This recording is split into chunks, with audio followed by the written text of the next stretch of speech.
નમસ્કાર, આપ જોઈ રહ્યા છો નેશન પ્લસ ન્યૂઝ. હું છું આપની સાથે હિરલ પંડ્યા. ધોરણ 10 ના પરિણામમાં નર્મદા જિલ્લા ઇતિહાસ રચ્યો છે. નર્મદા જિલ્લો 90.85% પરિણામ સાથે સમગ્ર રાજ્યમાં પ્રથમ ક્રમે રહ્યો છે.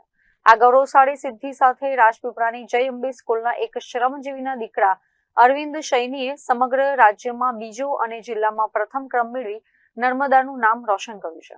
નર્મદા જિલ્લાના શિક્ષણ માટે આજનો દિવસ સુવર્ણ અક્ષરે લખાશે. રાજ્યમાં સૌથી વધુ પરિણામ ધરાવતો જિલ્લો હવે નર્મદા બન્યો છે. અહીં કુલ 6,885 વિદ્યાર્થીઓમાંથી 6,257 વિદ્યાર્થીઓ ઉત્તીર્ણ થયા છે. ગત વર્ષના 88.40%ની સરખામણીએ આ વખતે 2.45%નો વધારો નોંધાયો છે.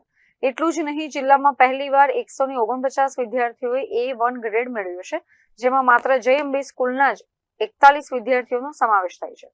જિલ્લાની 41 શાળાઓએ 100% પરિણામ મેળવી નવો રેકોર્ડ સ્થાપિત કર્યો છે. આ શાનદાર પરિણામમાં સૌથી આકર્ષક કિસ્સો અરવિંદ ભોયારામ સૈનીનો છે. રાજપીપળાની જય અંબે સ્કૂલમાં અભ્યાસ કરતો અરવિંદ, જેના પિતા ટાઇલ્સ ફિટિંગનું કામ કરી પરિવારનું ગુજરાન ચલાવે છે, તેમણે પોતાની મહેનતથી સમગ્ર રાજ્યમાં બીજો ક્રમ હાંસલ કર્યો છે. મારું નામ સૈની અરવિંદ ભોમારામ છે અને મારો ગુજરાતમાં બીજો ક્રમ અને નર્મદા જિલ્લામાં પ્રથમ ક્રમ આવ્યો હતો. આ બદલ મેં મારા શિક્ષકગણોને આભાર પાઠવું છું અને મારા શિક્ષકોનો બી ઘણો સપોર્ટ હતો અને મારા શિક્ષકોએ મને ખૂબ સારી રીતે ભણાવ્યા અને બધી જ મટીરિયલ અને બધી જ બાબતોમાં મને સપોર્ટ કર્યો અને મારા એમની રીતે છે ને 4 વિષયમાં 100માંથી 100 આવ્યા. ગણિત, વિજ્ઞાન, SS અને સંસ્કૃતમાં 100માંથી 100 માર્ક્સ આવ્યા છે. તમારા પિતાજી શું કરે છે? એમનો શું સપોર્ટ છે માતા પિતાનો? મારા મમ્મી પપ્પાનો પણ ખૂબ સપોર્ટ છે અને મારા પપ્પા શ્રમજીવી ટાઇલ્સ ફિટિંગનું કામ કરે છે. હવે તમે આગળ શું કરવા માંગો છો? મેં આગળ સાયન્સ ફિલ્ડમાં જવાનું. સાયન્સ ફિલ્ડમાં આગળ શું કરશો? એન્જિનિયરિંગ JEE એક્ઝામ આપીને એન્જિનિયરિંગ કોલેજમાં એડમિશન. આ મારો છોકરો એકદમ સારી રીતે પરિણામ લાવ્યો છે.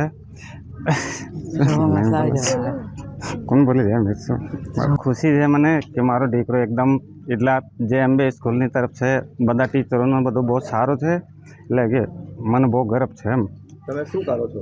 અમે ટાઇલ્સ ફિટિંગનો ધંધો કરું છું. તમે શું સપોર્ટ એને આપ્યો હતો? એને મારી તરફથી બહુ સાકાત બહુ સપોર્ટ છે ને એ જ કહું છું કે બેટા તારે ભણજે, જેટલો ભણાય એટલો ભણજે. ગુજરાતમાં બીજો નંબર આવ્યો છે, કેવી લાગણી અનુભવી? બહુ એકદમ ખુશી છે, મને બહુ ખુશી છે. અરવિંદે ગણિત, વિજ્ઞાન, સામાજિક વિજ્ઞાન અને સંસ્કૃત જેવા 4 વિષયોમાં 100માંથી 100 ગુણ મેળવી અદ્ભુત સિદ્ધિ મેળવી છે. તેના પિતા ભોયારામ સૈની અને માતા પોતાના દીકરાની આ સફળતા જોઈને ગળગળા થઈ ગયા હતા.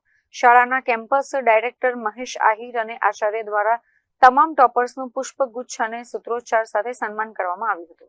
આજે ધોરણ 10નું પરિણામ આવ્યું છે ગુજરાત બોર્ડનું, જેમાં નર્મદા જિલ્લાની અંદર ઘણી બધી શાળાઓની અંદર 100% રિઝલ્ટ આવ્યું છે. તેવી જ રીતે અમારી જય અંબે ગ્રુપ ઓફ સ્કૂલ્સનું પણ 100% રિઝલ્ટ આવ્યું છે. સાથે સાથે એક બીજી ખૂબ જ મોટી સિદ્ધિ હાંસલ કરી છે.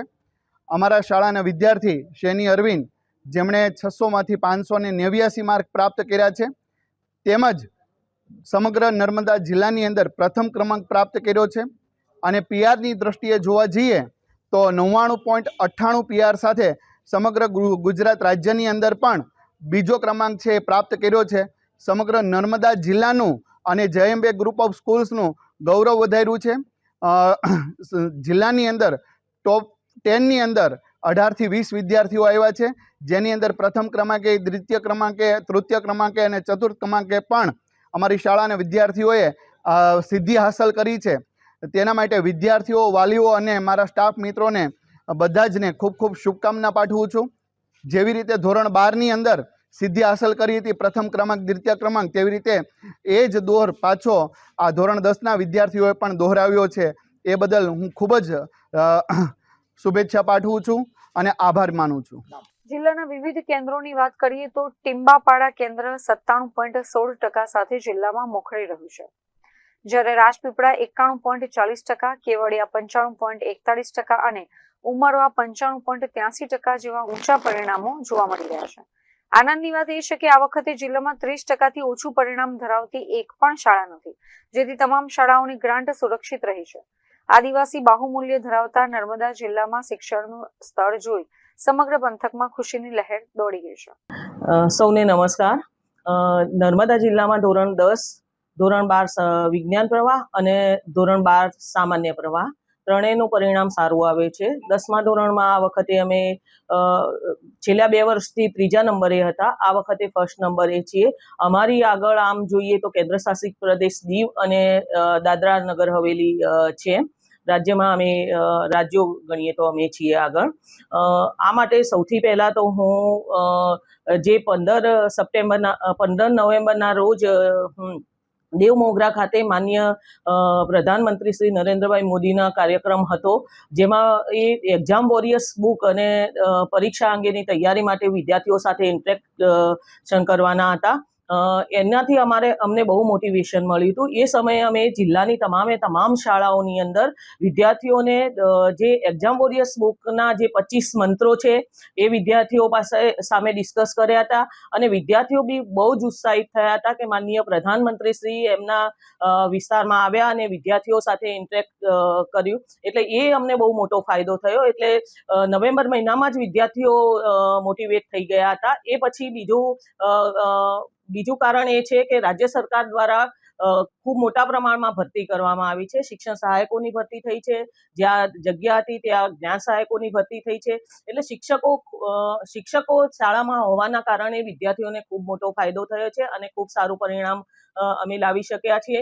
કરીને માનનીય મોદી સાહેબના અહીંયા આવવાથી અને જે વિદ્યાર્થીઓ સાથેના ઇન્ટરેક્શનના કારણે જે ઉત્સાહિત થયા છે એના કારણે અમે આ પરિણામ લાવી શક્યા છીએ. કહેતા આનંદ થાય છે કે નર્મદા જિલ્લો એ મોટાભાગે ટ્રાઇબલ વિસ્તાર ધરાવતો જિલ્લો છે અને આ વિસ્તારના બાળકો આટલું સારું પરિણામ લાવી શક્યા છે. આ વખતે અમે 41 શાળાઓએ 100% પરિણામ લાવ્યા છે. ગયા વર્ષ કરતાં અમારું પરિણામ 3 સ્ટ્રીમમાં અપ થયેલું છે. એટલે વિદ્યાર્થીઓ ખરેખર ખૂબ સારી મહેનત કરે છે અને શિક્ષકો બી ખૂબ સારી મહેનત કરે છે. મને બહુ જ આનંદ થયો છે. Deepak Jagtap, nation plus news, Narmada. સમાચારોના સતત અપડેટ મેળવવા માટે અમારી નેશન પ્લસ ન્યૂઝની યુટ્યુબ ચેનલને સબસ્ક્રાઇબ કરો, બેલ આઇકન દબાવો અને જોડાયેલા રહો ફેસબુક, ઇન્સ્ટાગ્રામ અને ટ્વિટર પર.